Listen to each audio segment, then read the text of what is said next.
Good evening. I'm happy to welcome my fellow board members and the public and call the meeting to order. This is a business meeting of the board held in the public. As such, the board is authorized to adopt rules or policies to maintain orderly conduct and proper decorum in a public meeting. Please note that your presence here is subject to those rules and policies. Pursuant to Florida Statute 877.13, it is unlawful and a misdemeanor of the second degree, punishable by up to 60 days in jail and a $500 fine, for any person knowingly to disrupt or interfere with the lawful administration or functions of any educational institution or school board. Knowingly to advise, counsel, or instruct any school pupil or school employee to disrupt any school or school board function or activity on school board property. If you must leave the building for any reason, you will not be permitted to re-enter. The appropriate place for public participation in the meeting is during your individual public comment opportunity as identified in the agenda. Outside of your individual public comment opportunity, your role in the meeting is as an observer. I will ask persons deemed to be knowingly or intentionally disrupting this meeting of the School Board of Brevard County or not complying with policy to stop or leave. If persons receiving the warning choose not to follow my instructions, I will instruct Brevard County Sheriff's deputies to take any law enforcement action they deem appropriate, and you may be escorted, detained, or arrested depending on the conduct. Persons who refuse to depart after a warning may also be committing the crime of trespassing, in accordance with Florida Statute Section 810.08. These statutes apply to conduct on all school board property, which includes this boardroom as well as the outside of this building to the sidewalks. If you continue to cause a disruption, you are advised that you are in violation of Florida State Statute 877.13, or if you fail to leave the premises after being warned by the Sheriff's Office, you are committing trespass, and the board has authorized the Sheriff's Office to enforce these rules. In the event multiple individuals fail to adhere to these expectations and board business cannot continue due to disruption, I will call a recess and request that the law enforcement officers present clear the boardroom of attendees. When the room is cleared, the board will return and resume their meeting with no public present. Those who are signed up to speak will be seated under the front entry area and called in when it is your time to speak. Ms. Londano, in Ms. Escobar's absence, would you please call roll for me? My pleasure. Ms. Belford? Present. Mr. Susan? Present. Ms. Campbell? Present. Ms. McDougall? Present. Ms. Jenkins? Present. The board will now hold a moment of silent reflection and invite the audience to join.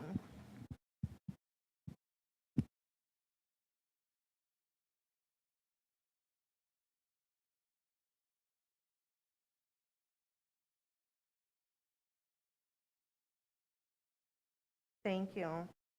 Please join us in standing for the Pledge of Allegiance.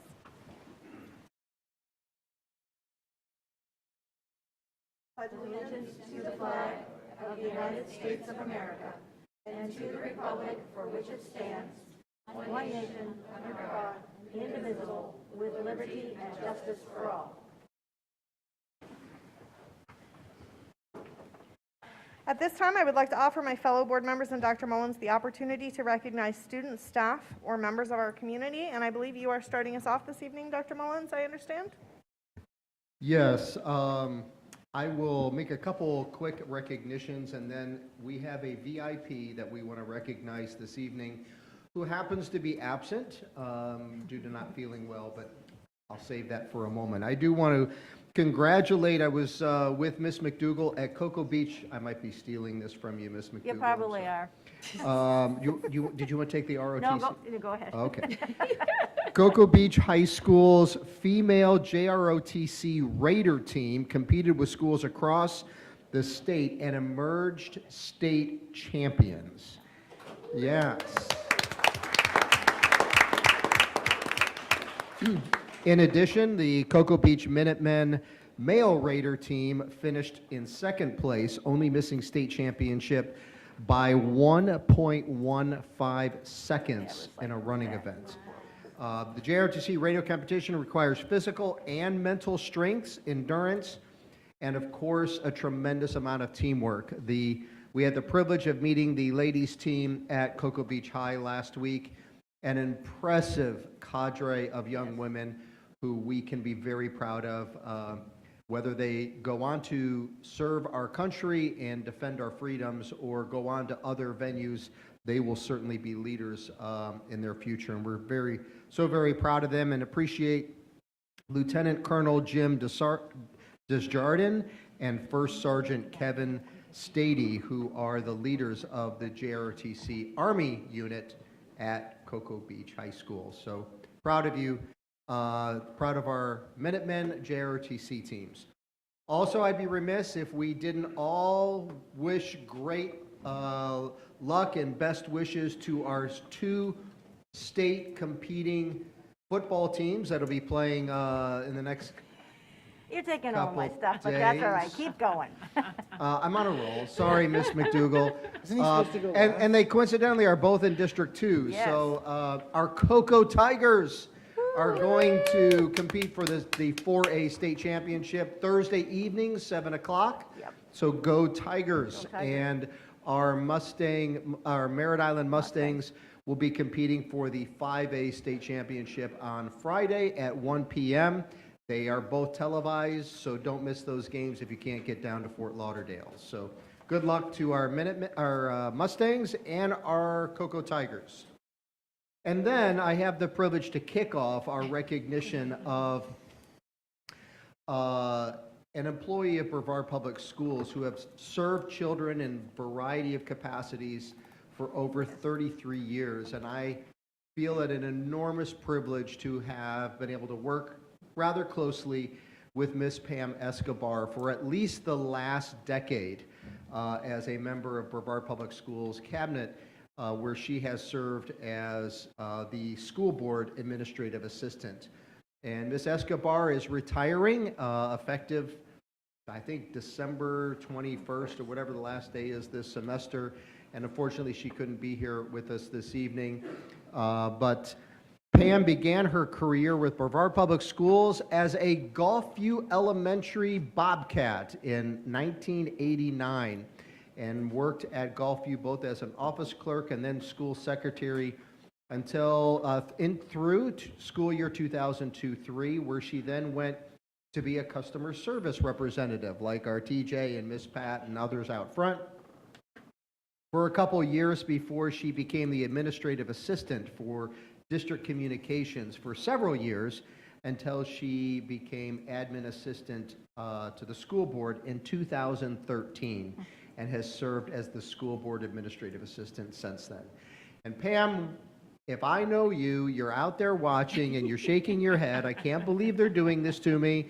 It's just a credit to your gracious, kind, sweet spirit of a personality and your amazing dedication and devotion to this organization, to our mission, and serving the big people who then serve our students across our district. Pam, we celebrate you, we recognize you, we love you, and wish you all the best in retirement. So thanks for letting me go first and give the history. Thank you, Dr. Mullins.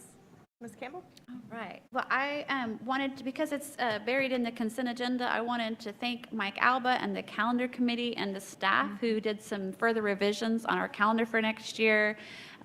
Excited to see that we've been able to take the input from the community and institute a full week for Thanksgiving break next year, and then projected for the potential calendar for the year after that. So thank you, Mike Alba. And I know he would say it's all the team, so I just want to thank all the team that worked on that. I know some of our directors worked on that as well.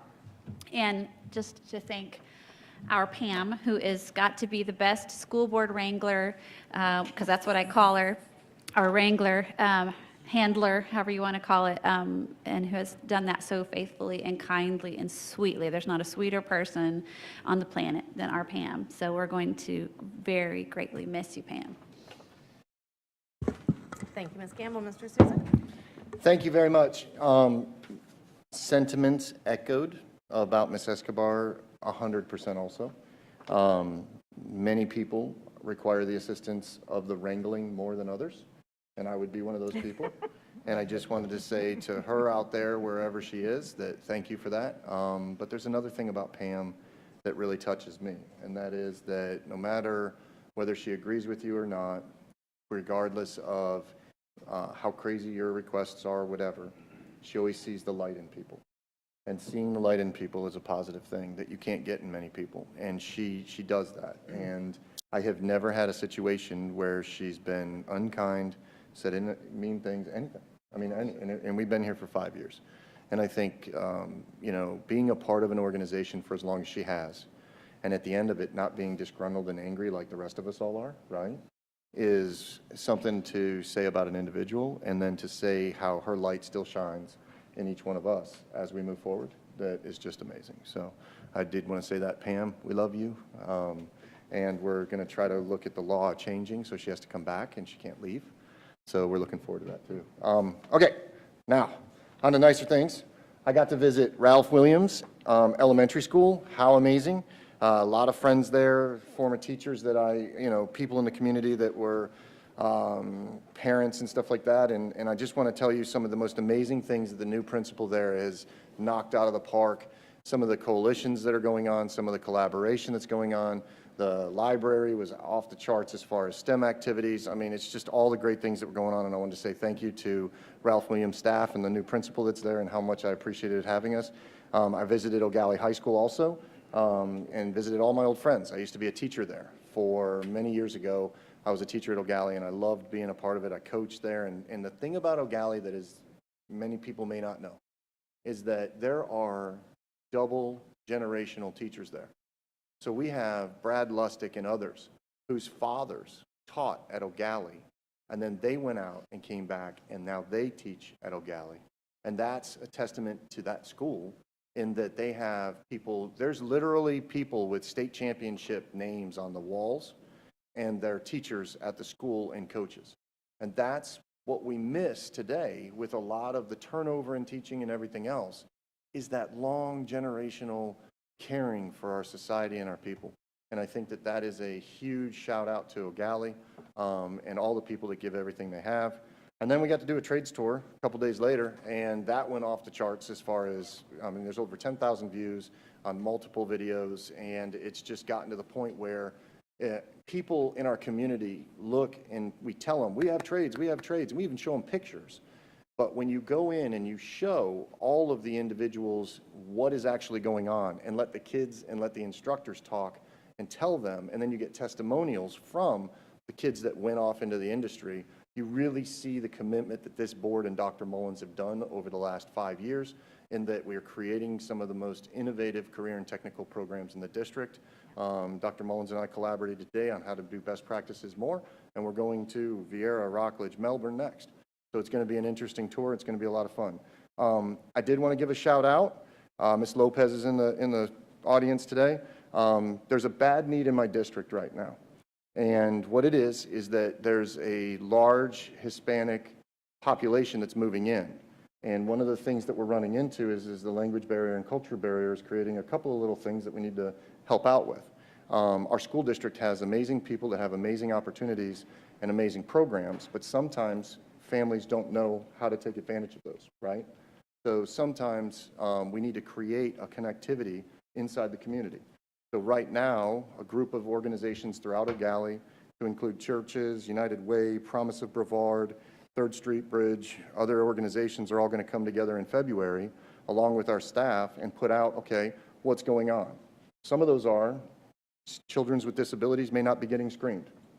Families who call in, I had one school, they had 9 individuals speaking only Spanish. The lady that was in the front office to register, she doesn't speak Spanish. So she had to call the teacher down that speaks Spanish to answer the phone. So there's a big need in my district for a lot of ESOL training, a lot of help there as far as staff goes, and then also connecting a lot of the individuals to the community. And Rob Medina threw in and said that he would like to put together a Hispanic leadership forum and have students that are of Hispanic descent or speak Spanish be a part of his leadership. So it's going to be an interesting thing in February, and hopefully, if it works out, we can do it in other locations. And then I did want to say one thing. Coco's playing Cardinal Gibbons in Fort Lauderdale on Thursday, don't forget, because everybody keeps thinking that it's Friday. It's actually Thursday. And just so you guys know, Merritt Island's playing Central down there at the Miami school. But it's an honor to be all the way up there, but there's something that I'm going to talk about later, and that is that the one thing that we don't have is our local broadcasters being able to either video or audio the programs. They've been shut out. So the only way you can watch it if you don't go all the way down there is to pay a membership to get on it.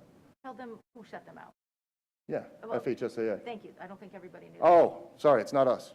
It's FHSAA, and it's a rule, and we've signed on to it and stuff like that, but I want to make everybody aware of it so that we might be able to create change. And that's it. I'm done. Thank you. I've been saving that for a while. I didn't talk for a couple, so that's why I had extra time.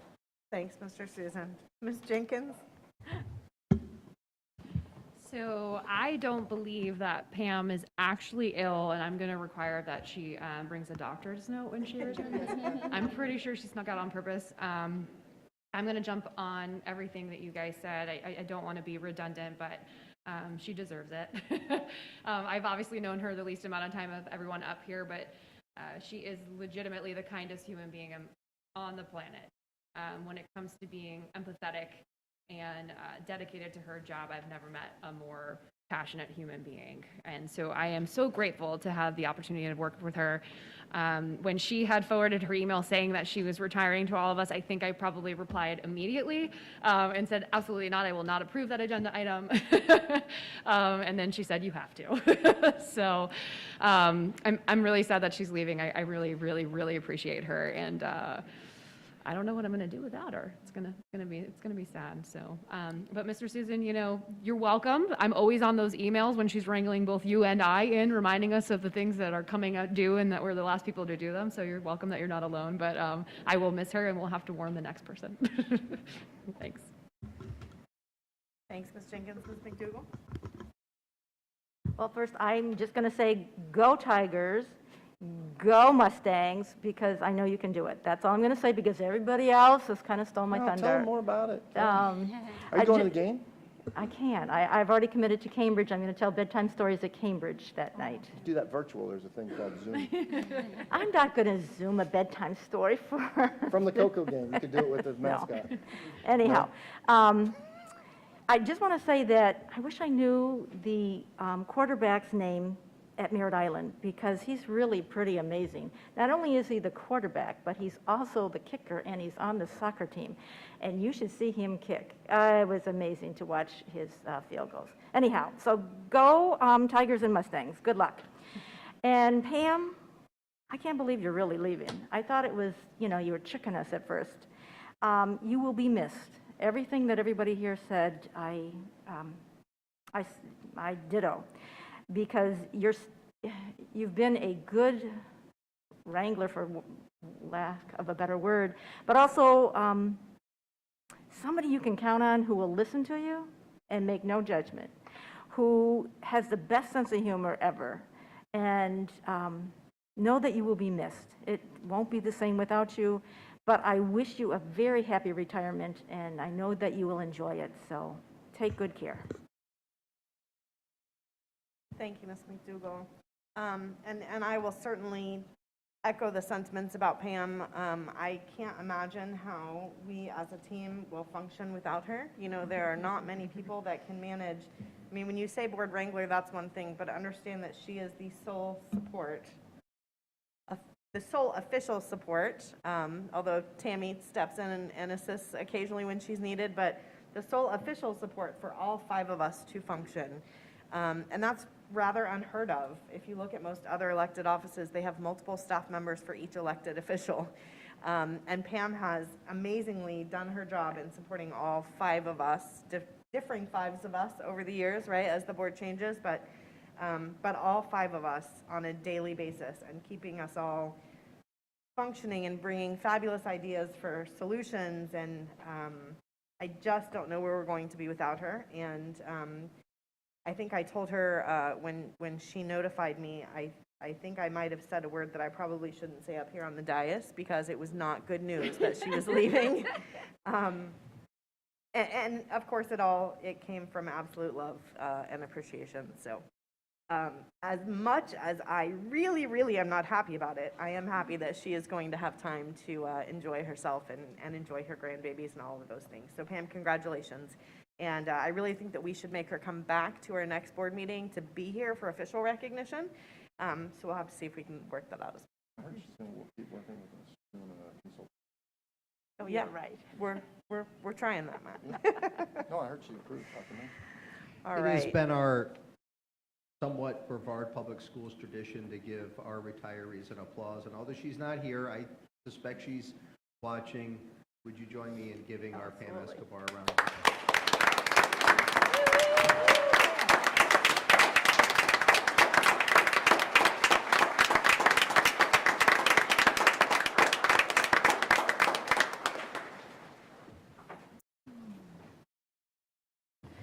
All right, that is going to bring us to the adoption of the agenda. Dr. Mullins.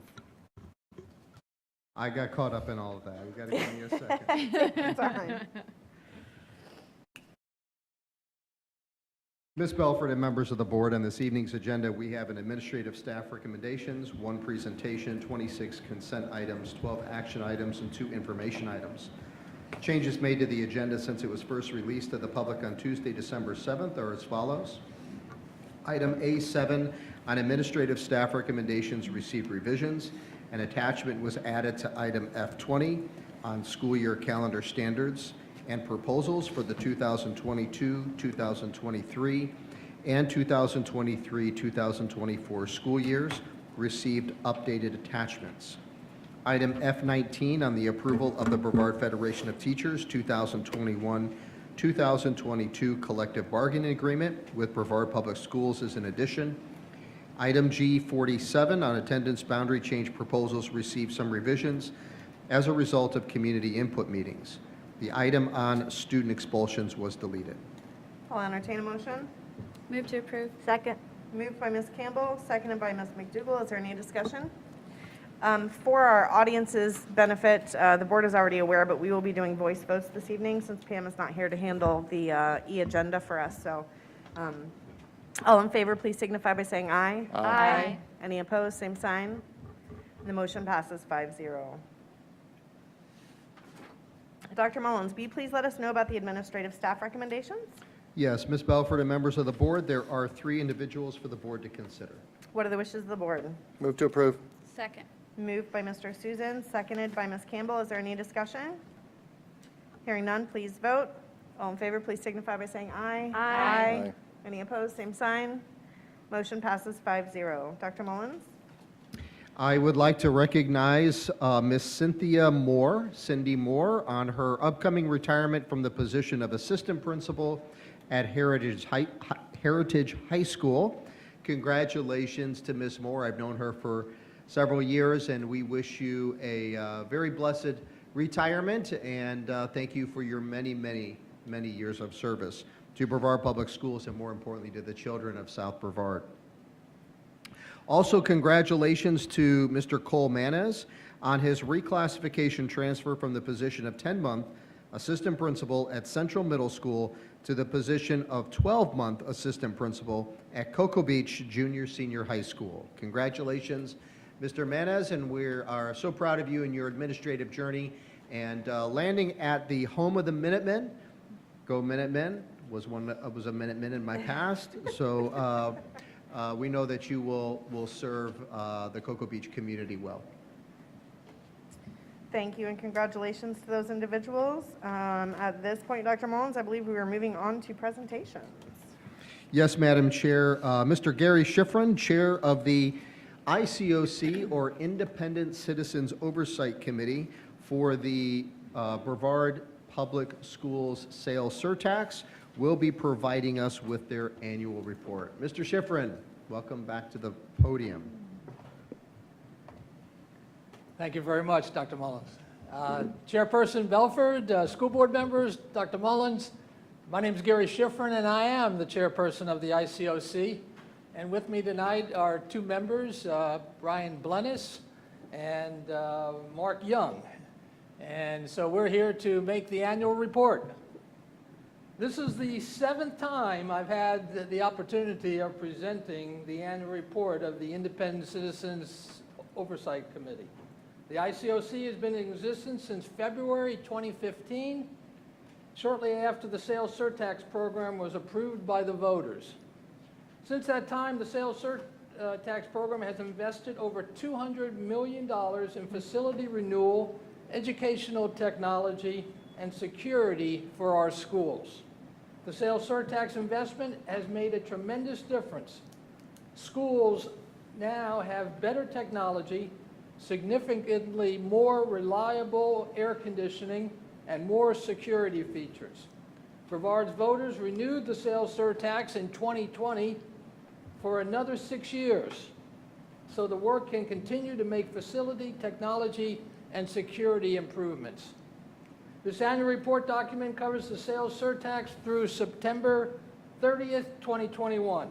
However, the revenues and expenditures I will report to you tonight are updated through November.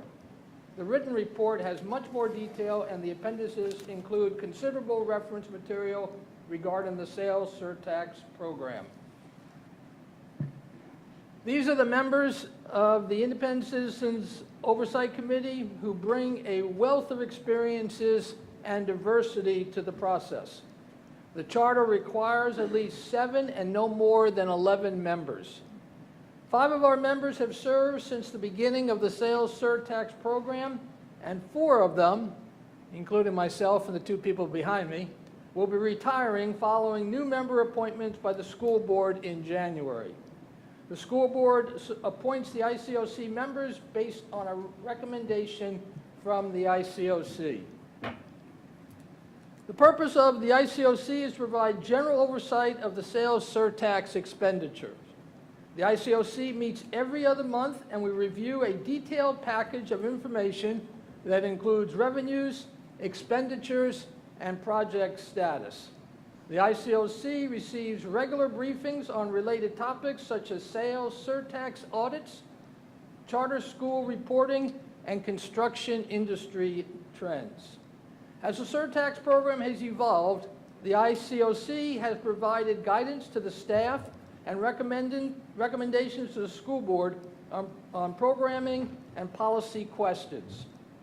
For example, in December, the ICOC considered a recommendation to add a security project to the 2020 sales tax program and a recommendation regarding funding for a replacement transportation facility. The ICOC regularly considers projects recommended for revenues remaining from the 2014 program and changes to the 2020 program. The ICOC is often briefed on the security program and the educational technology projects. ICOC members are invited to visit schools with the project managers to see how surtax dollars are supplied to projects. The 2020 sales surtax program was reviewed by the ICOC in August 2020 and presented to the voters in November 2020. The ICOC recommended and the school board approved the allocation of BPS surtax revenue to the 3 major groups: educational technology, security, and facility renewal. This allocation was incorporated into school board policy. Through November, the sales surtax program revenue is $311.4 million. The total 2014 sales surtax program revenue was $270.2 million. The 2020 sales surtax revenue for the first 9 months of the program was $41.2 million. The 2014 revenue exceeded projections by $72 million. So far, the 2020 program revenue has exceeded projections by $9.2 million. The 2020 program was estimated very conservatively since the economic impacts of the pandemic were not clear when the program was developed. The healthy revenue has allowed the district to enhance the scope of projects and add projects to the sales tax program. Program changes were vetted through the ICOC. This slide shows the comparison of revenues for each month throughout the life of the program. The months where higher revenues reflect an additional payment that is made quarterly to the district. You can also see the impact of the pandemic on revenues in May through July of 2020. However, since this May, revenues in calendar year 2021 have outpaced calendar year 2020 revenue by over 26%. Legislation enacted in 2020 required the revenue from the surtax renewal program to be shared with eligible charter schools based on their proportionate share of the total school district enrollment. For the first year of the sales surtax renewal program, the allocation to charter schools is 10.14%. The allocation will be recalculated in February and is expected to increase. The law requires charter schools to comply with statutory guidance regarding capital expenditures. The ICOC does not have jurisdiction over the charter school's use of the sales surtax revenue. However, the ICOC may address any concerns with charter school expenditures to the district staff and the school board and/or request an independent audit. The ICOC reviewed the first cycle of the charter school reporting this fall. Sales surtax encumbrances and expenditures totaled $242.8 million through November. The financial reports now cover both the 2014 sales surtax program and the 2020 sales surtax program. The 2014 program will continue for about 2 more years until all funds are invested and projects completed. The programs are tracked separately. This slide shows the breakdown of expenditures and encumbrances by type.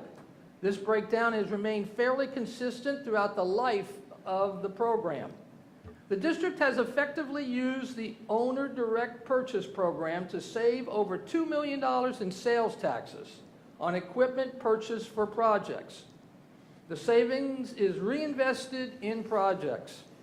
Sales surtax funds for educational technology equipment continue to be used to leverage a much greater investment through the federal E-rate program. Sales surtax funds for security projects are coupled with grant funds to achieve results more quickly than would otherwise be possible. This slide shows the type of projects implemented or underway and includes both the 2014 program and the 2020 program. Investment in air conditioning was a significant aspect of the 2014 program. The 2020 program includes investments in electrical and roof renewal, as well as classroom renewal and outdoor facility renewal. Over the life of the 2020 program, this chart will evolve to capture the broadening scope of the surtax program. Summer 2021 projects were funded with both 2014 and 2020 sales surtax. The combined funding allowed several scope items to be combined into one larger project to save on costs and time. Summer projects also included more air conditioning improvements using the 2014 surtax. The district-wide project to install canopies to classroom portables has started. Pilot projects were constructed at Cocoa High and Endeavor Elementary before deploying the project district-wide. Educational technology and facilities are working in partnership on cross-functional projects, such as security systems, intercoms, and building automation systems. The district's fiber optic project and several structural cabling projects are underway. Security projects are ongoing. The original security projects defined in the 2014 referendum were previously completed. Progress on the 2020 surtax program projects is tracked against the recommendation in the 2020 third-party security assessment. Most major projects are done during the summer. However, staff is working with schools to schedule projects that can be implemented without affecting the learning environment during the school year.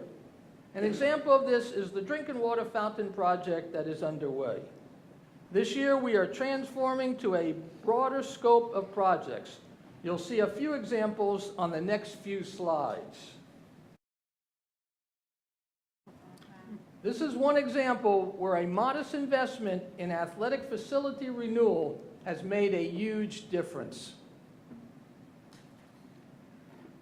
Auditorium seating projects at Rockledge High and Palm Bay Magnet Junior Senior High are long overdue. Without the sales surtax, these projects would likely have continued to be deferred indefinitely.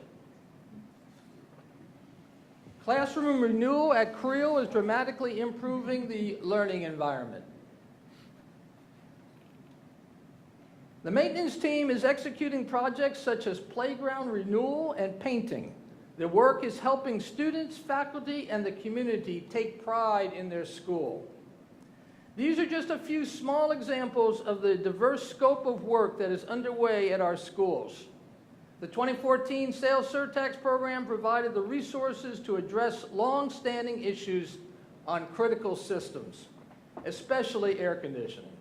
The 2020 Sales Surtax program is providing resources to address the learning environment more directly and invest in a renewal of a broader range of district assets. Audits. The district's internal auditors, RSM, perform semi-annual audits of the program. The 12th audit was recently completed with no findings. The audit will be presented to the Audit Committee on December 16th and the ICOC in February. All audits have been positive and are available to the public for review.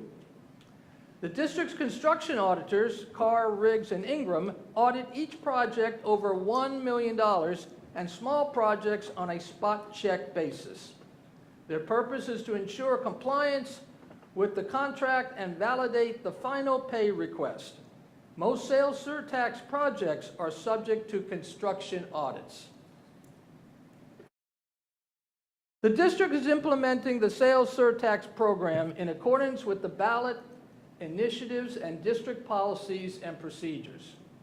The program funds critical facility renewal, educational technology upgrades, and school security enhancements. The renewal of the sales surtax for 6 years, approved by the voters in November 2020, will allow the district to continue these improvements. The purchasing and finance departments remain strong partners in the execution of the sales surtax program. The ICOC has also engaged with government and community relations in order to better publicize the results of the sales surtax program. The ICOC has an important oversight role in the sales surtax program. Members remain engaged in the process through bi-monthly meetings where the ICOC provide guidance on program changes and policy recommendations. Although the ICOC membership will be changing in February, we are confident that the new members will make a strong contribution to the success of the sales surtax program. As chair of the ICOC since its inception in 2015, I would like to thank all of the ICOC members with whom I've served and specifically recognize Mr. Gene Cavalucci, who's the vice chair, but he's not here tonight. But also to recognize Mr. Young and Mr. Belenis, who have served with me since 2013. And before going to questions on a personal, I want to thank the school board. I want to thank Superintendent Mullins, Superintendent Bingley, Adrian Lafitte, who headed up the Save Our Schools campaign back in 2014. And I want to thank all of the voters of Brevard County. And I need to give a special thanks to Sue Han, who really runs this whole thing and makes us look really good. But the bottom line is, this surtax has been truly amazing in regards to what it's done for our schools. And to be a part of this has been immeasurable. It's been awesome. And I thank you. Now, if you have any questions, Sue will answer them. Thank you, Gary. Board members, I do have some recognition comments, but I wanted to go ahead and see if you have any questions specific to the report this evening prior to moving into that, so we don't have to make Mr. Schifrin go back and forth. No questions? I have a question. I was looking at the minutes from September of 2015, and the charter, it called for 3 Framus valves to be installed at O'Galley High School, and I didn't know if you had any knowledge of those actually being installed yet. Yeah, they were installed. They were, because the location of those was really a difficult location, and I didn't know, because I went there to that location, I didn't see them, but you're telling me they were? They were installed, but obviously if a school board member would like to change the location, I'm sure that can be done.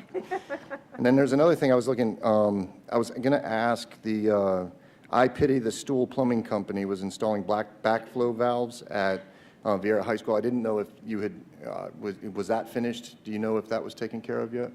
Again, if we. That was in the 16 minutes. I'm just following up. 2016. Mr. Schiffer, I'm just following up with making sure that before you leave, that we have all this thing taken care of, so. When I first started this, I would have been able to tell you right off, but it's been 7 years, and I'm going to say it was done, because we said it was done. Ms. Chair, I don't feel confident that Mr. Schifrin can leave his post because he hasn't given me a strong enough yes or no on the questions that I've addressed here. I would like to postpone his retirement and extend him for another 7-year term. So, Mr. Susan, while I concur that we would gladly take Mr. Schifrin for another 7-year term, I don't think that we have the authority to deny his retirement from the ICOC, so. Well, with that, let's go have some fun. All right, so, Gary, in your report, you shared with us that 5 members of the ICOC have served since the very beginning in 2015, and that sadly 4 of you will be retiring from the committee soon. We know up here, and I think our public over the years has come to realize as well, the incredibly important role that the ICOC has played, not only in oversight of the sales surtax program, but also in our ability to get our community to support a sales tax a second time, and all of the things that those dollars have done for our schools. The 4 of you have certainly helped to guide the program from its infancy through the voters' approval and an extension of the sales tax in November 2020. Your work has definitely been noticed and appreciated by our community and certainly our school board. So tonight we'd like to take a few moments to thank you for your service. We have some certificates for each of you, and we'd like to invite you down for a photo opportunity. If my fellow board members and Dr. Mullins would join me. And tonight we are recognizing, because they are the ones who are here, Mr. Schifrin, Mr. Mark Young, and Mr. Brian Blennis. Mr. Gene Cavalucci couldn't be with us. We do have a certificate, so we'll make sure that gets to him, probably through Sue, to make sure to get that. And I would be remiss if I didn't mention that Mr. Susan was actually one of the founding ICOC members as well, prior to running for school board and getting elected to school board. So, And Mr. it's an Susan. honor to, in all seriousness, cutting the jokes.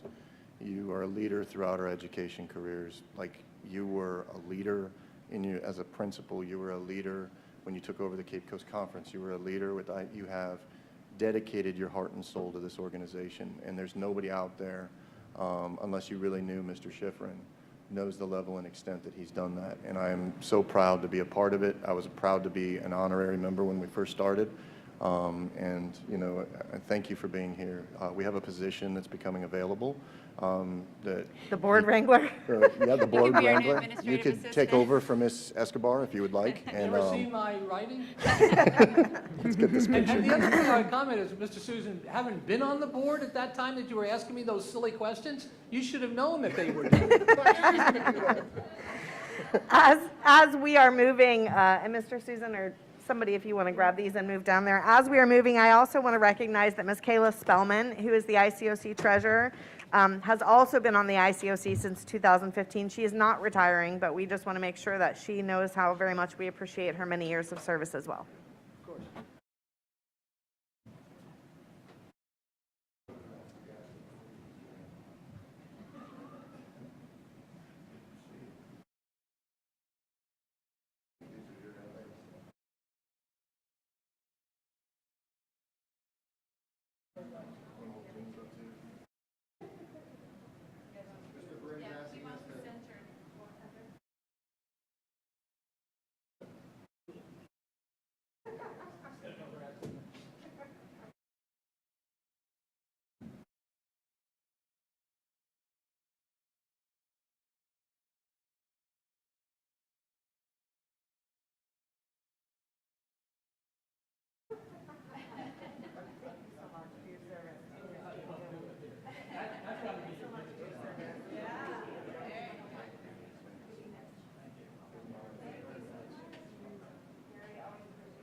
All right.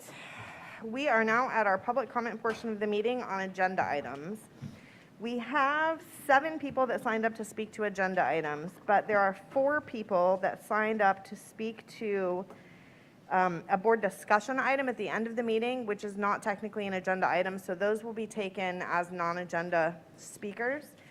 So that means that we have 3 speakers that are speaking to agenda items this evening. Please note that the time limit is per speaker, not per agenda item. Topics not specific to agenda items will be moved to the non-agenda portion of the meeting. We have a clock in front of me to help you keep track of your time. When your time is over, you will be asked to stop and allow the next speaker his or her turn. Excuse me. Always keep in mind that reasonable decorum is expected and your statement should be directed to the board chair. The chair may interrupt, warn, or terminate a participant's statement when time is up. It's personally directed, abusive, obscene, or irrelevant. Should an individual not observe proper etiquette, the chair may request the individual leave the meeting. I will call up 3 speakers at a time. Assistant General Counsel Londano will call you to the podium and confirm your agenda item. She may ask for clarification if the item is unclear on your public comment form.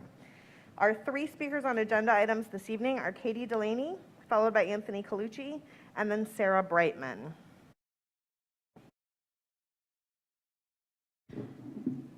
Ms. Delaney, if you want to confirm, I have from your form, you're speaking on 2 items this evening. Item F21, which is titled Reproduction Health and Disease Education Materials, and item F35, Outside Legal Counsel Contract. Yes. Okay, Ms. Belford. Thank you, Ms. Londano. Ms. Delaney, when you're ready. My name is Katie Delaney, Brevard resident. There are 2 items on the agenda that I would like to speak on. The first is F21, Reproductive Health Education. Why is it that parents have to opt out with a topic as sensitive as this? Parents should opt in. This is a age and maturity level sensitive topic. This is not a one-size-fits-all discussion. An opt-out alienates the kids that do not want to participate. If there was an opt-in, it could be in an assembly setting, like an assembly-like setting, where the children in each grade level could get the information while the rest of the students continue with their studies. This would also protect the district and its stakeholders against possible lawsuits. The next topic is F35, referring to outside counsel.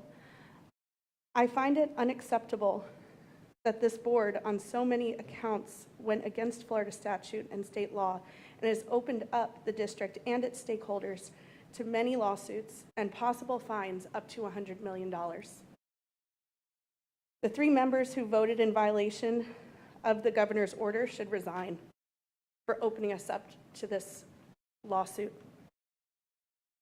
This board needs to take our tax dollars seriously and stay within the law when they vote, as not to waste our tax dollars with the repeat expense of outside counsel. If you all stay within the law when you vote, there would be much less need to waste our money protecting you while you violate the law. Thank you. Thank you, Ms. Delaney. Mr. Colucci? Mr. Colucci, as you're coming to the podium, I have recorded that you're coming to speak on item F19, approval of the Brevard Federation of Teachers 2021 to 2022 collective bargaining agreement with Brevard Public Schools. That is correct. I solemnly swear. You may proceed when Ms. Belford instructs you. My name is Anthony Colucci. I'm the president of the Brevard Federation of Teachers. Last week, the vote was held on our collective bargaining agreement for the 21-22 school year. Approximately 62% of members of the bargaining unit participated in the vote. There were 2,425 yes votes and 492 no votes cast. Therefore, the members of the bargaining unit ratified the contract 83% to 17%. I am pleased that the contract added additional comp time usage and carryover, added days to parental leave, gave some more flexibility to teacher schedules, eased some harsh substance abuse testing procedures, and did not raise health insurance premiums.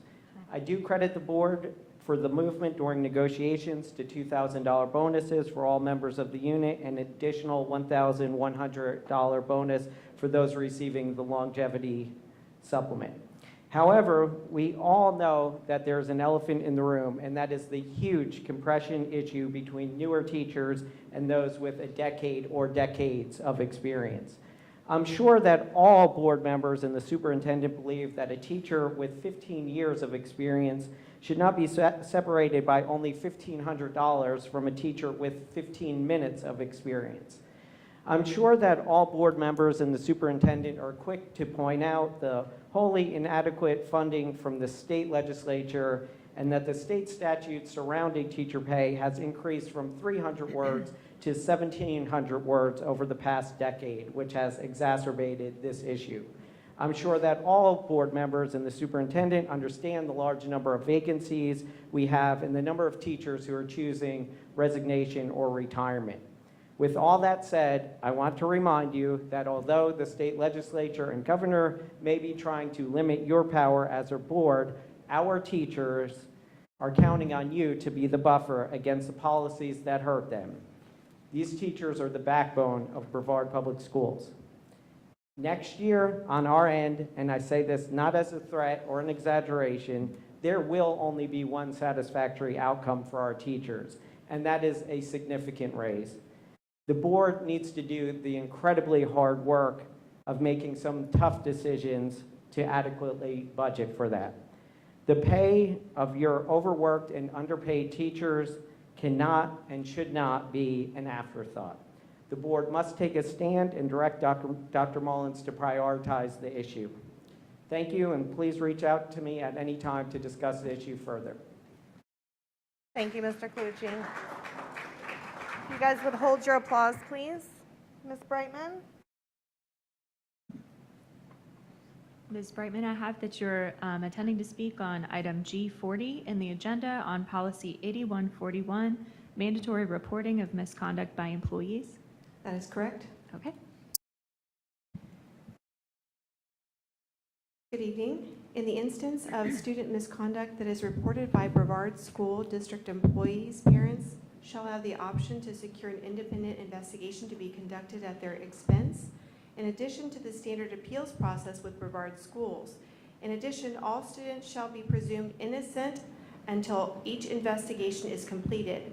Should the findings of the aforementioned investigation results differ, parents and the Board of Education shall proceed to an immediate mediation for further review. As an example, no student should serve any disciplinary repercussions until said investigations and mediation are complete. Recently, a Brevard school student was given disciplinary action based on hearsay and a fabricated report created by a teacher who had not witnessed the event in question. The video surveillance of the incident did not corroborate the falsified report by the teacher. The teacher reported both anti-Semitic and hate speech where none existed. This Brevard teacher used the words Nazi and white power in the report, which never occurred. This is yet another instance of student persecution and CRT teachings demonstrating that this rhetoric takes precedence over a child's well-being. In this case, the child is an IEP student and Jewish. When Brevard School District staff fabricate incidents involving students with no evidence, it erodes the trust that the community has in Brevard Schools staff and minimizes actual misconduct. These Brevard employees who engage in falsifying documentation should be subject to immediate termination and the student's record be expunged of the alleged offense. Also, retaliation towards parents and students from Brevard school employees and the Board of Education, when such a hoax of an incident are properly reported, will not be tolerated. Those reports will be forthcoming towards the school district and will be directed to the Brevard Sheriff's Department. Your community awaits the equity audit review, and we're going to ask Dr. Mullins and Dr. Danielle McKinnon to do so very soon in the future. Thank you for your time. Thank you, sir. All right. That concludes our agenda public comment speakers for this evening. Thank you for your willingness to address the board, and that will move us into our consent agenda. Dr. Mullins. There are 26 agenda items under this category. Thank you, Dr. Mullins. Does any member wish to pull any item from the consent agenda? Hearing none, I'll entertain a motion to approve the consent agenda as presented. Move to approve. Second. Moved by Mr. Susan, seconded by Ms. McDougall. Is there any discussion? All in favor, please signify by saying aye. Aye. All opposed, same sign. Motion passes 5-0. All right, Dr. Mullins, will you please let us know about the items under action? There are 12 items under this category. The first one is on department school-initiated agreements. What are the wishes of the board? Move to approve. Second. Moved by Mr. Jenkins, Mrs. Jenkins, seconded by Mrs. McDougall. Sorry, guys. What are the wishes of the board? Sorry, I have a motion. Is there any discussion? I'm getting back on track See here. what happens when Ms. Escobar isn't I here. know, I can't do without Pam, clearly. I'm never the one who says it, though, in fairness. Right. It's my fault. Any discussion on, okay, I do have just a quick discussion item, just a thank you to Brevard Production for their partnership. We're approving their extended agreement in item G37, item E. And I know you all know because Mr. Susan consistently tries to spend those dollars on all kinds of crazy things, but just to share over the years of the previous contracts with Brevard Productions, the district has gotten approximately $136,000 back from event proceeds to support activities within our district. And I think, Dr. Mullins, correct me if I'm wrong, but I believe this week you got an additional $17,000, $18,000 from. So just want to thank them for, creating a win-win there for us. So with that, I will call the question. All in favor, please signify by saying aye. Aye. All opposed, same sign. Motion passes 5-0. Dr. Mullins? The next is on procurement solicitations. What are the wishes of the board? Move to approve. Second. Moved by Mr. Susan, seconded by Ms. Campbell. Is there any discussion? Hearing none, all in favor, please signify by saying aye. Aye. Any opposed, same sign. Motion passes 5-0. Dr. Mullins.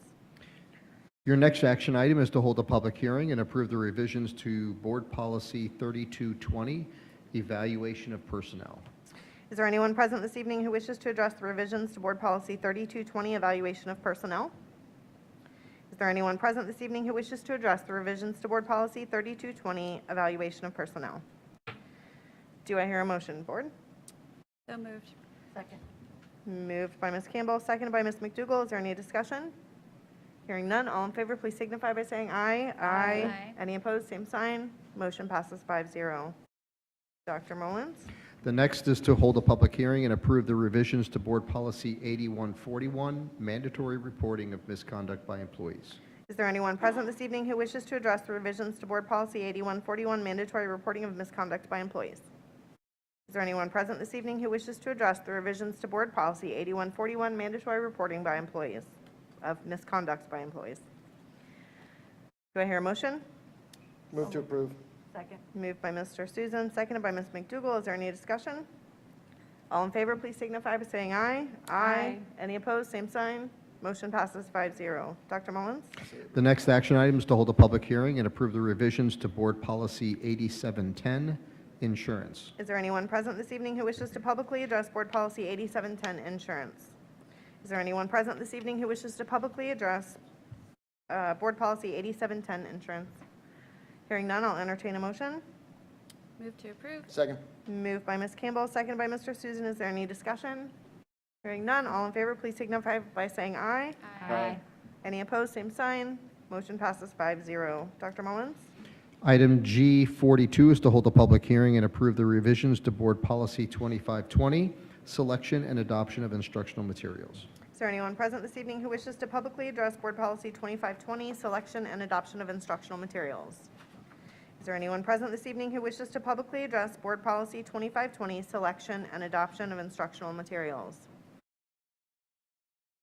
Do I hear a motion? Move to approve. Second. Moved by Mr. Susan, seconded by Ms. McDougall. Is there any discussion? All in favor, please signify by saying aye. Aye. Any opposed, same sign. Motion passes 5-0. Dr. Mullins? Item G43 is to hold a public hearing and adopt Policy 2521, Instructional Materials, AP 2521, New Worlds Reading Initiative. Is there anyone present this evening who wishes to publicly address proposed policy 2521 instructional materials, AP 2521, New Worlds Reading Initiative? Is there anyone present this evening who wishes to publicly address proposed policy 2521 instructional materials, AP 2521, New Worlds Reading Initiative? Hearing none, I'll entertain a motion. Move to approve. Second. Moved by Mr. Susan, seconded by Ms. Campbell. Is there any discussion? All in favor, please signify by saying aye. Aye. All opposed, same sign. Motion passes 5-0. Dr. Mullins. Item G44 is to hold a public hearing and approve the 2021-2022 Student Progression Plan for Brevard Public Schools. Is there anyone present this evening who wishes to publicly address the 2021-2022 Student Progression Plan for Brevard Public Schools? Is there anyone present this evening who wishes to publicly address the 2021-2022 Student Progression Plan for Brevard Public Schools? Hearing none, I'll entertain a motion. Move to approve. Second. Moved by Mr. Susan, seconded by Ms. Campbell. Is there any discussion? All in favor, please signify by saying aye. Aye. Any opposed, same sign. Motion passes 5-0. Dr. Mullins. Item G45 is to hold a public hearing and approve the school improvement plans for 104 schools, including alternative sites, charter, and virtual schools. Is there anyone present who has come to address the school improvement plans? Is there anyone present who has come to address the school improvement plans? Hearing none, I'll entertain a motion. Move to approve. Moved by Ms. McDougall, seconded by Mr. Susan. Is there any discussion? All in favor, please signify by saying aye. Aye. Oh, did you have discussion? No, I will, No. after the vote's fine. No. This represents a lot of work by a lot of Yes. people, Yep. and just want to thank all the people who would do that work. Yes. I was a late aye. Yeah. Yeah, so I'm Still just, aye. I'm just going to clarify. So we had aye, anyone opposed, same sign. Motion passes 5-0. Thank you, Ms. Campbell. That is an absolutely important observation. Dr. Mullins. Item G46 is to hold a public hearing and approve the charter contract for Florida High School for Accelerated Learning, Brevard County. Are there any speakers present who wish to address the charter contract for Florida High School for Accelerated Learning, Brevard County? Are there any speakers present who wish to address the charter contract for Florida High School for Accelerated Learning, Brevard County? What are the wishes of the board? Move to approve. Second. Moved by Mr. Susan, seconded by Ms. Campbell. Is there any discussion? All in favor, please signify by saying aye. Aye. Any opposed, same sign. Motion passes 5-0. Dr. Mullins.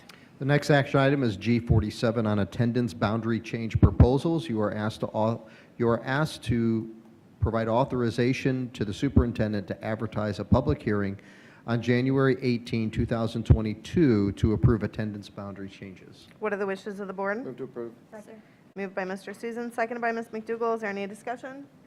All in favor, please signify by saying aye. Aye. Any opposed, same sign. Motion passes 5-0. Dr. Mullins. The final action item, G48, is to hold a public hearing and approve the revisions to Board Policy 0169.1, public participation at board meetings. Is there anyone present who wishes to address the revisions to Board Policy 0169.1, public participation at board meetings? Is there anyone present who wishes to address the revisions to Board Policy 0169.1, public participation at board meetings? Seeing none, I'll entertain a motion. Move to approve. Second. Moved by Mr. Susan, seconded by Ms. Campbell. Is there any discussion? All in favor, please signify by saying aye. Aye. All opposed, same sign. Motion passes 5-0. We'll now move on to the information agenda, which includes items for board review and may be brought back for action at a subsequent meeting. No action will be taken on these items tonight. Dr. Mullins? There are two items under the information category. Does any board member wish to discuss either of the information items?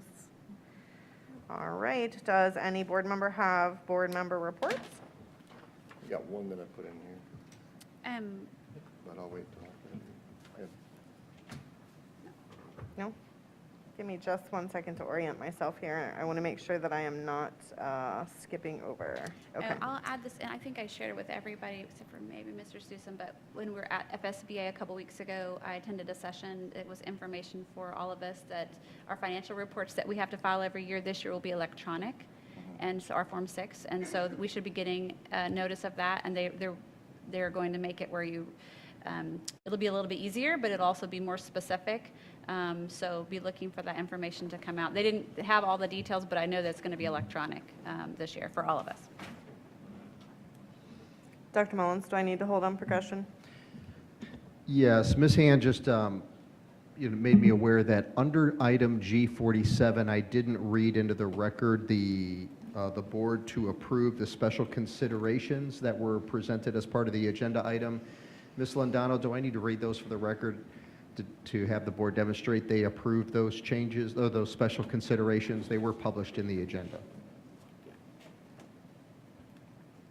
Let me just look at that real quick. Do we need to type a separate vote just on the special considerations? I see the special considerations at the end. Yes. Okay.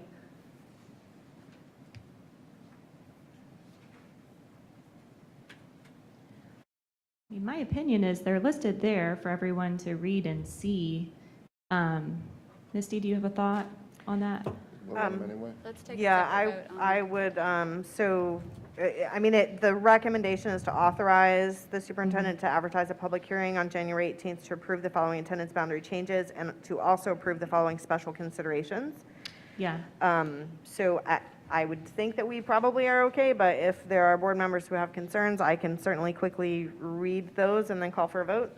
Yeah, it doesn't hurt to read them in, by all means. I mean, we're here, so let's go ahead and read them. If In the that's the absence wishes of the Paul, board, let's yeah, read them just to be safe If that's what and you guys are covered. wanting, I would have to read all of the recommendations for special consideration. I just moved to approve whatever was on there and say that it was read, and so we can move on. There are 9 special considerations that are published on the agenda along with the original recommendation. So I would just draw the board's attention to those, and, Yeah. I'm happy to read them into the record, but they are clearly published in the agenda item. So officially, we approved the Yes, recommendations for special considerations along with the agenda item. because it's under the agenda item, we approved the Yes. agenda item, it includes the special pieces. Comfortable with that, Ms. Hand? As long as we have the thumbs up from legal? Okay. Yeah, Sue, if you're comfortable, and just for anybody in the viewing public who would like to read, it's like Dr. Mullen said, it's all there. Just click the link, and those bullets are at the very bottom of the description. I'm comfortable. Okay, thank you, Ms. Londano. All right, that, I think, brings us to your discussion item, Mr. Susan. Yeah, I wanted to, first off, I just wanted to tail end what we were talking about earlier, just so that you guys know, it's been a thorn in my side that a lot of our low-income families try to watch the state championship games, and in order to do so, they're forced to purchase a membership or a ticket online. It's been a bane of my existence. And here we go again, have the same thing. Although the difference between this year and last time that Coco played bowls, right, was that they usually allow us to have an audio at least. Like, just so you know, the National High School Sports Athletic Association has decided to go with Spectrum Sports and block out all other people. Okay.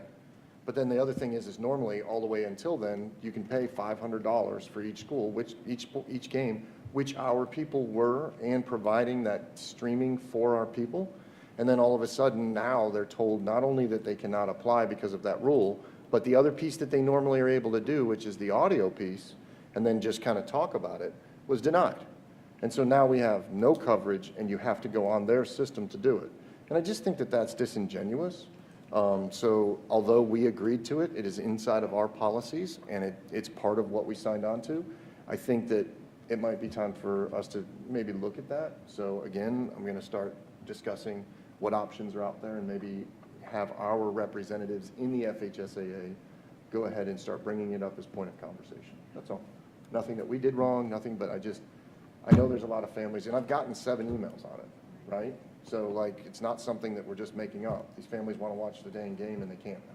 And there's another barrier because they have to go online, use a credit card, all that stuff. It's assuming that people have bank cards, credit cards, all that stuff. You know what I mean? It's just, I think it's disingenuous, so that's all. We're good?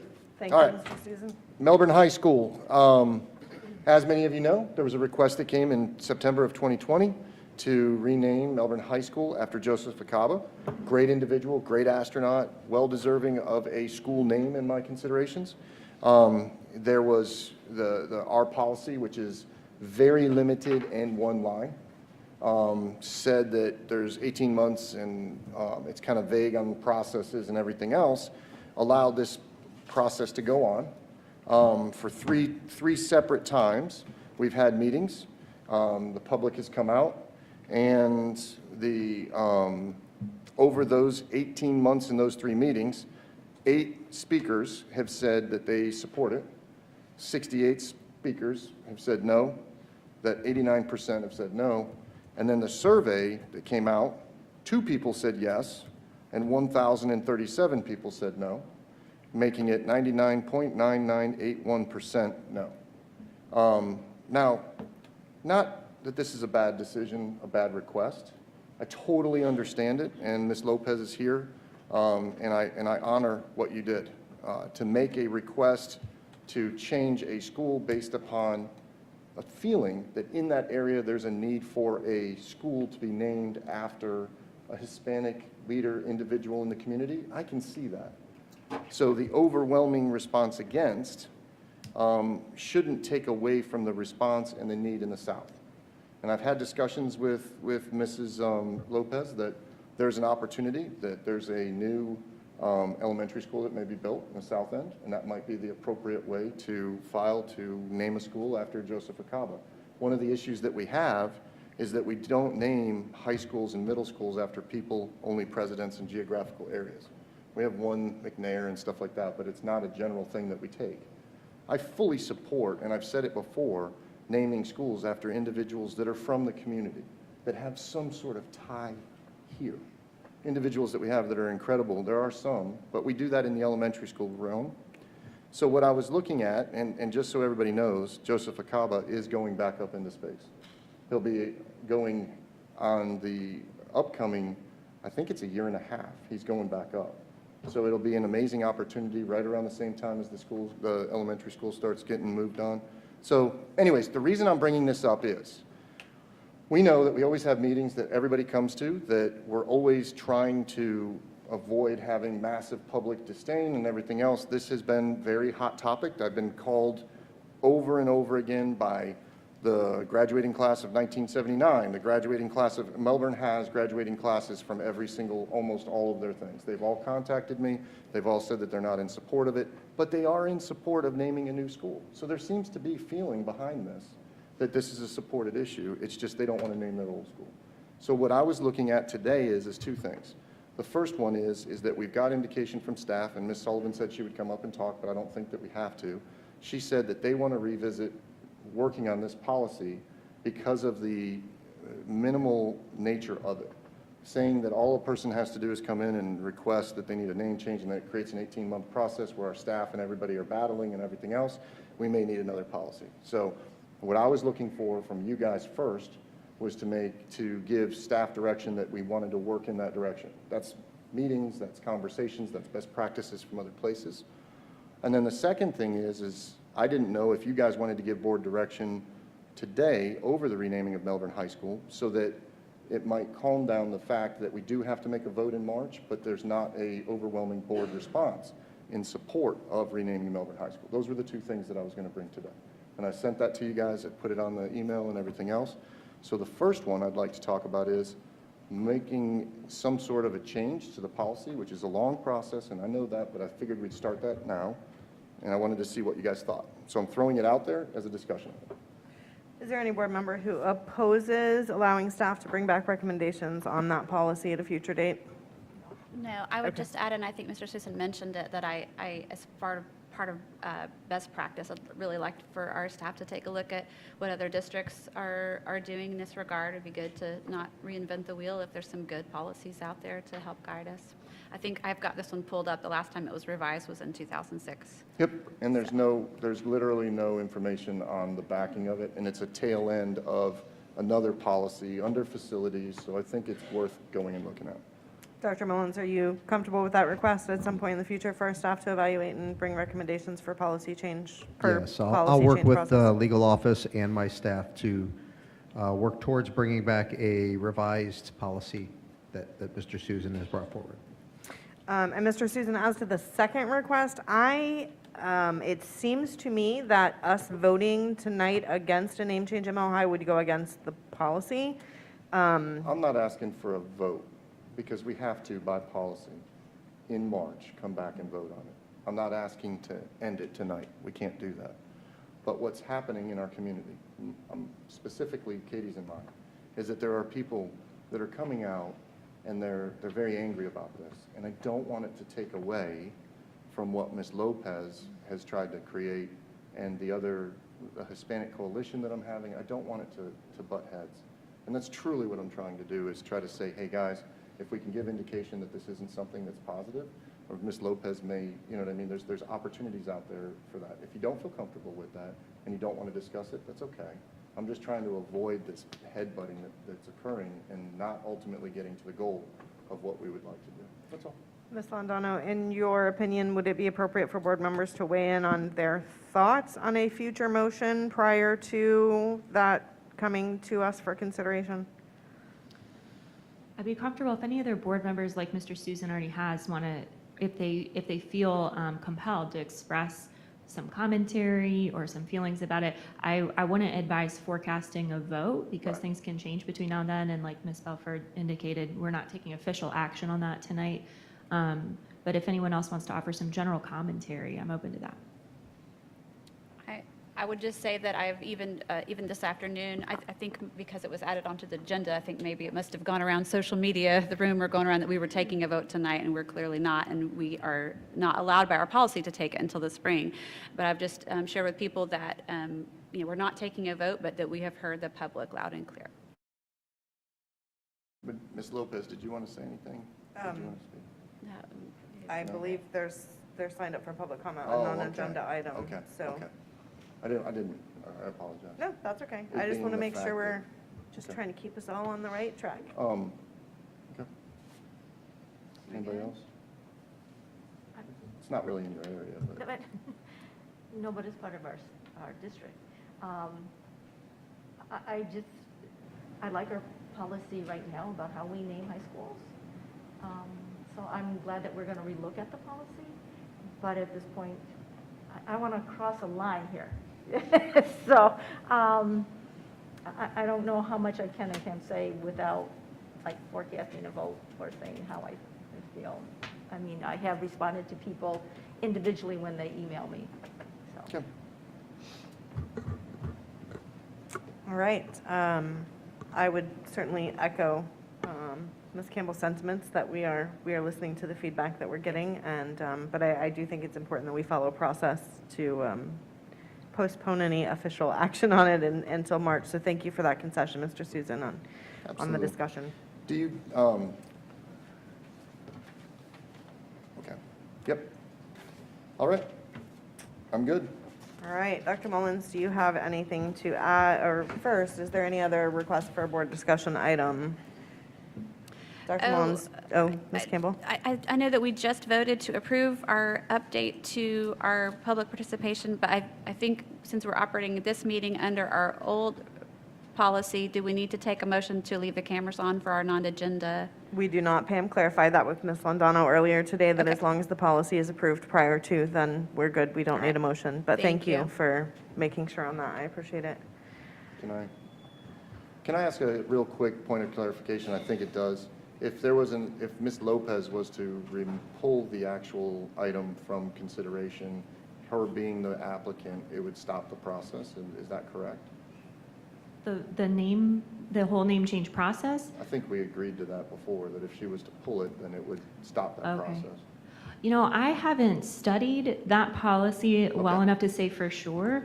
And I think Paul has been involved in those discussions, so I'm hesitant to say anything official without him here, but I can certainly look into that and get back to you. Sounds good. I think it does. I think it stops the process. We talked about that before. I'm sorry I hit you with that. Like, that was the wrong thing to do because you're here. But I do feel that if somebody was to pull their application, it stops the process and we can move on. So thank you. You're just trying to give her a full initiation today, I am. right? Actually, Between I you had and a Ms. bunch of Campbell? harassing notes for you, but I was waiting for did it. too I much. was waiting for the trick question. Paul told me I to did too prepare. much to Schifrin and I was like Right. Escobar and I was like, forget it.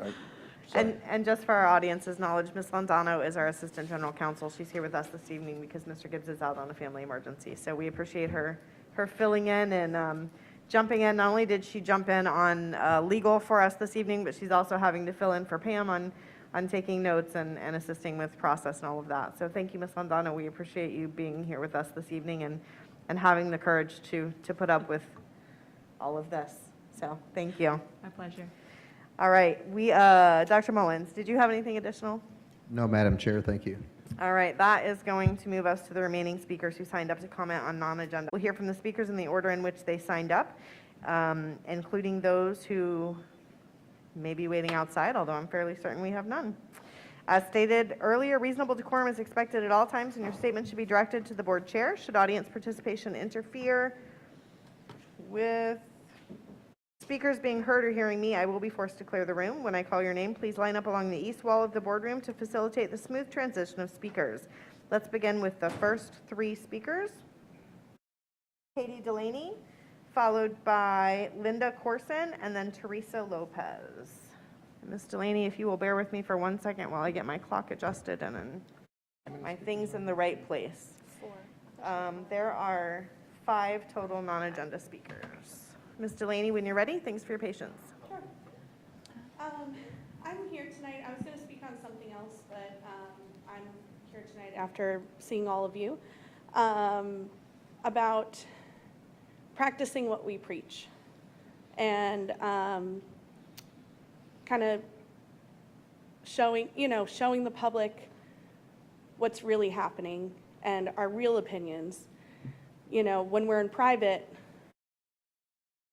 doing something different than what we're showing on TV is inappropriate. So, yeah, I would appreciate if we would just practice what we preach. Thank you. Thank you. Miss Linda Corson? Ms. Lopez, if you wouldn't mind lining up so that we can get you through. And then after Ms. Lopez, it's going to be Kelly Joanne and then Stephen Warner. Ms. Corson, when you're ready. Okay. Thank you, school board members, for this time to speak. I'm Linda Platt Corson, alumni of Mel High class of 1963. I'd like to speak for a gentleman that is no longer with us. This is his story.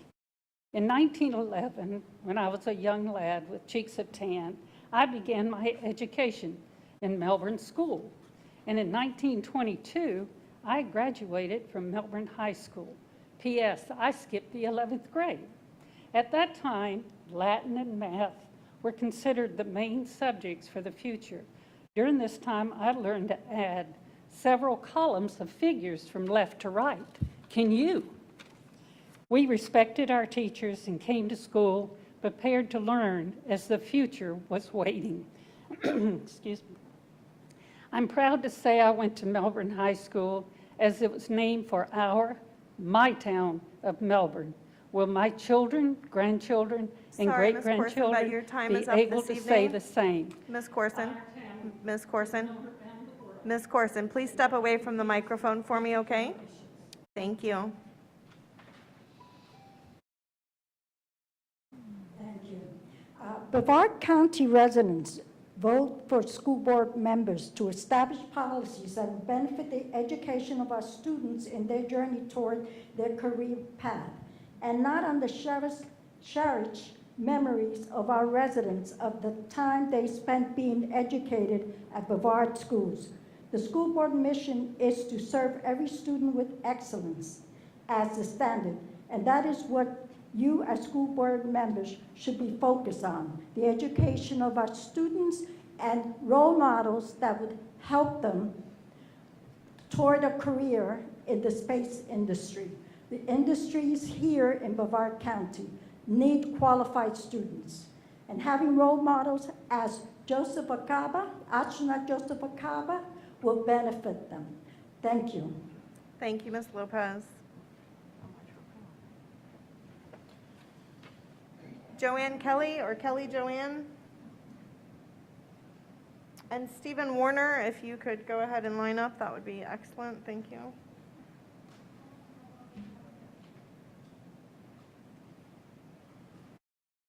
Okay, short minute here. I had 3 minutes. Okay, so I'm a 1966 1967. Ma'am, could you hold on just 1 second for me? Can you speak into that mic so we can hear you? Oh, snap, sorry. No worries. Thank you so much. It's all good. When you're ready. I'm a 1967 graduate of Mile High. I oppose this name change.